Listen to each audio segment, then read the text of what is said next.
Sourate 59, l'Exode. Au nom de Dieu, le tout miséricordieux, le très miséricordieux. Tout dans les cieux et la terre glorifie Dieu. Il est le Tout-Puissant, le plus sage. Il est celui qui a expulsé ceux qui ont mécru parmi les gens de l'Écriture de leur maison, dans un exode de masse.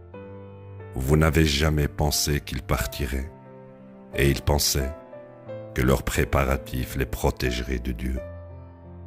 Mais alors Dieu est venu à eux, d'où ils ne s'y attendaient pas, et a jeté la terreur dans leur cœur.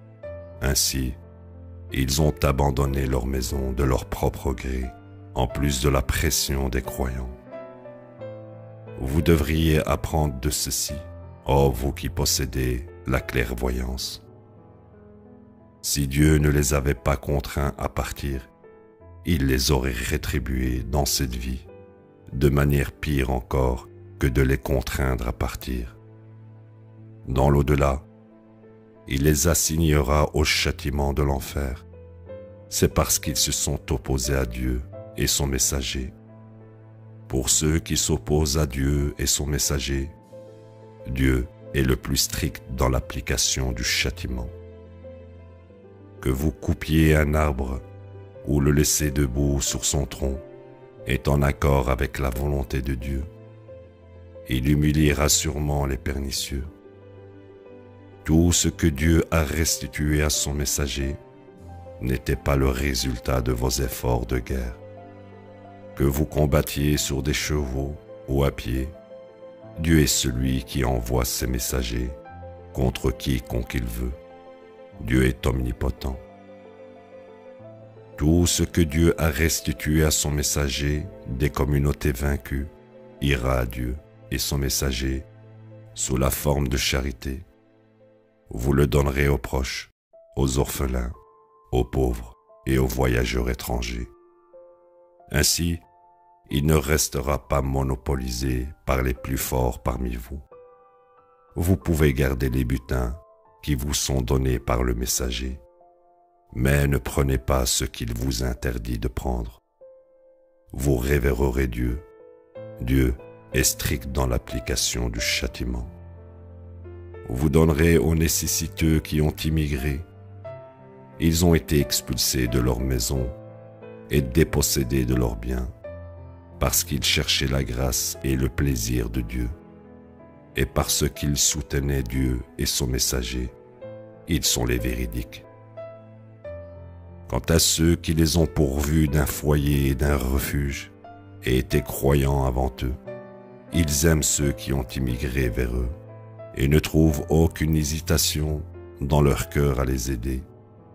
En fait, ils leur donnent volontiers la priorité sur eux-mêmes, même quand eux-mêmes ont besoin de ce qu'ils donnent.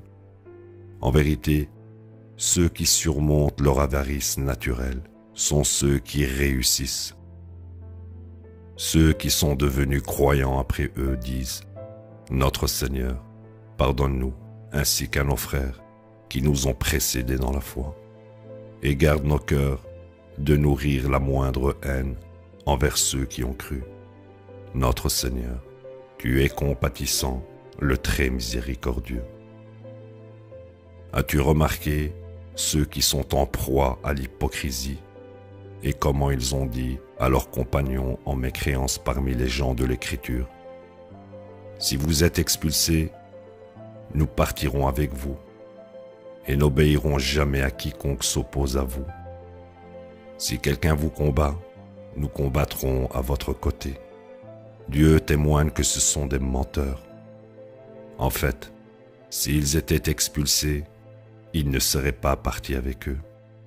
Et si quelqu'un les combattait, il ne les aurait pas soutenus. Même s'ils les soutenaient, ils auraient fait demi-tour et fui. Ils ne pourraient jamais gagner. En vérité, vous inspirez plus de terreur dans leur cœur que leur crainte de Dieu. C'est parce que ce sont des gens qui ne comprennent pas. Ils ne se réunissent pas pour vous combattre, à moins qu'ils ne soient dans des bâtiments bien protégés ou derrière des murs. Leur puissance leur paraît redoutable. Tu penserais qu'ils sont unis, quand en fait leurs cœurs sont divisés. C'est parce que ce sont des gens qui ne comprennent pas. Leur sort est le même que leurs semblables qui les ont précédés. Ils ont subi les conséquences de leurs décisions. Ils ont encouru un châtiment douloureux. Ils sont comme le diable. Il dit à l'être humain, « mécrois ». Puis aussitôt qu'il mécroit, il dit, « je te désavoue, je crains Dieu, Seigneur de l'univers ». La destinée pour tous deux est le feu de l'enfer, où ils demeurent pour toujours. Ceci est le salaire pour les transgresseurs. Ô vous qui croyez, vous révérerez Dieu, et que chaque âme examine ce qu'elle a avancé pour demain. Vous révérerez Dieu.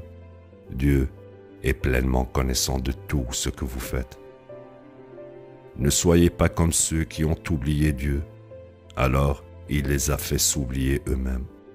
Ceux-ci sont les pernicieux. Ne sont pas égaux les habitants du feu de l'enfer et les habitants du paradis. Les habitants du paradis sont les gagnants. Si nous révélions ce Coran à une montagne, tu la verrais trembler, s'effondrer par révérence pour Dieu. Nous citons ces exemples pour les gens, pour qu'ils puissent réfléchir. Il est le Dieu unique. Il n'y a aucun autre Dieu à côté de lui, celui qui connaît tous les secrets et toutes les déclarations. Il est le tout miséricordieux, le très miséricordieux. Il est le Dieu unique. Il n'y a aucun autre Dieu à côté de lui, le roi, le plus sacré, la paix, le plus fidèle, le suprême, le tout-puissant, le plus puissant, le plus digne. Dieu soit glorifié, loin au-dessus d'avoir des partenaires. Il est le Dieu unique, le créateur, l'initiateur, le concepteur. À lui appartiennent les plus beaux noms. Tout dans les cieux et la terre le glorifie. Il est le tout-puissant, le plus sage. La ilaha illallah.